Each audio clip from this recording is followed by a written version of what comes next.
Today we'll be learning about a new contraceptive, the subdermal implant.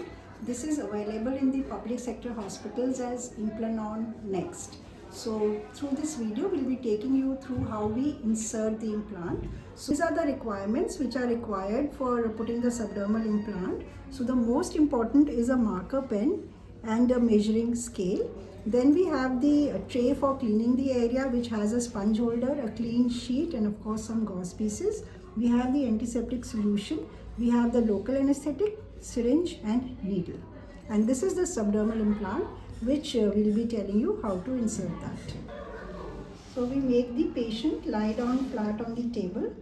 She makes a fist of her non-dominant hand, flexes the arm at the elbow and then places her hand behind the head.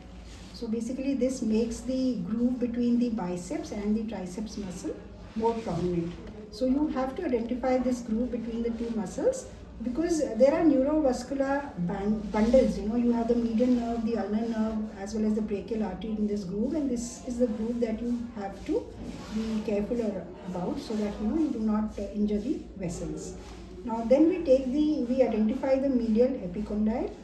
8 to 10 centimeters proximal from the medial epicondyle, we mark a point. So this is being marked about 8 centimeters proximal to the medial epicondyle towards the shoulder. Then you've already felt the groove.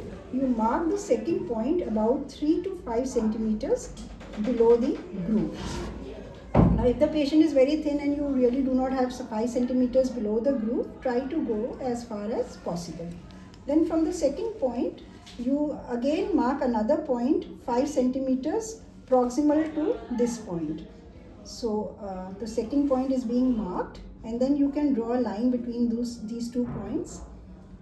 This is the direction guide to when you are putting the subdermal implant. So your implant, the needle for the implant needs to follow this track. So now your marking is complete. Now the person who is inserting would be wearing gloves and will be cleaning the area next. We will be using 2% lignocaine without epinephrine for local anesthesia at the insertion site. So you load the local anesthetic in 2 ml syringe and then you inject at the insertion site.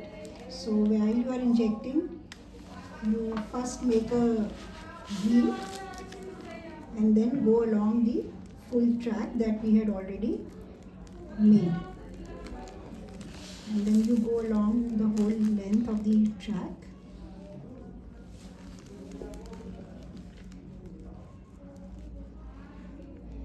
Use the gauze to spread the local anesthetic, and now we have to wait for 2 minutes for the effect to come, and then we will start with the insertion of the subdermal implant. This is the implant. We'll open it and just show you the parts of the implant. Subdermal implant, you can see that it has got these textured dots there, which helps in easy grip of the implant. The plastic, this is the plastic needle shield, so you can just pull it horizontally, it will come out and you can see the needle inside. This whenever you are going to put in the implant, please make sure that this white dot inside, that's the implant, that the dot, you see this dot. If you do not see this dot, that means that this needle does not contain the implant and you should not be using this applicator at all.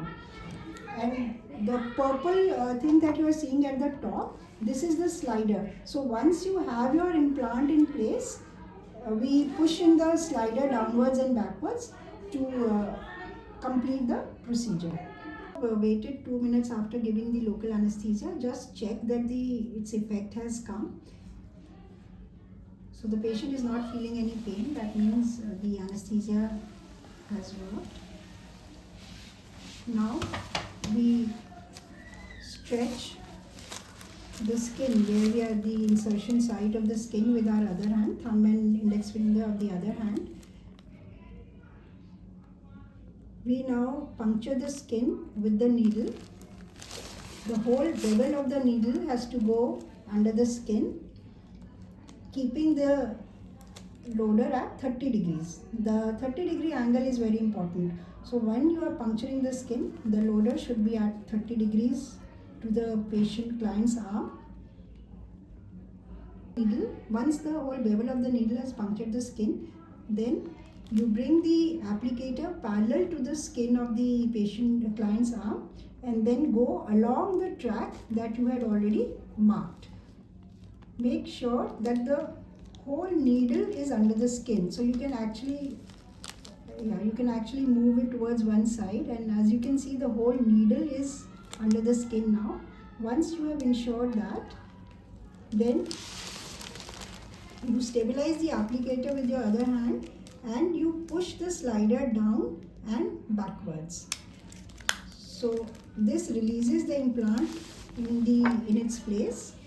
Then you can simply just move the applicator. You can just pull it up. You can feel the implant right there under the skin. You also make the patient feel the implant. Then we need to, if there is any bleeding, you can apply a little pressure at the puncture point. After that, you need to do a dressing with gauze piece and another dressing over that.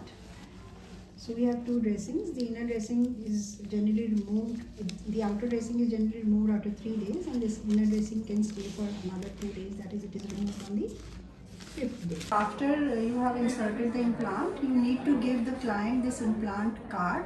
So this card has basically got patient demographics, the date of insertion of the implant, which arm did you implant, left or right, and when did you implant, when did you put it actually, whether it was after delivery, after abortion. And most importantly, it has got the instructions for the patient. What is she supposed to do after insertion of the implant? Like it says here that she should not be wetting that arm for the next 5 days. The outer dressing needs to be removed after 3 days, the inner dressing after next 2 days. She should not be lifting anything heavy from that arm for the next 5 days. And then it also gives you the conditions when she is supposed to come back, in case she has any discharge or severe pain at the insertion site, or if she has severe migraine headaches, if she gets fever. So all these are given in a pictorial form here, so that easy for the client to understand. And the first follow-up for the client is after 6 weeks, and the second is after 3 months. After that, she can come whenever she has any problem. So giving the patient this implant, the card, is very, very important, and without this our procedure would not be complete. Thank you for watching this video, and a big thanks to team BGRF who has helped to make this video for you.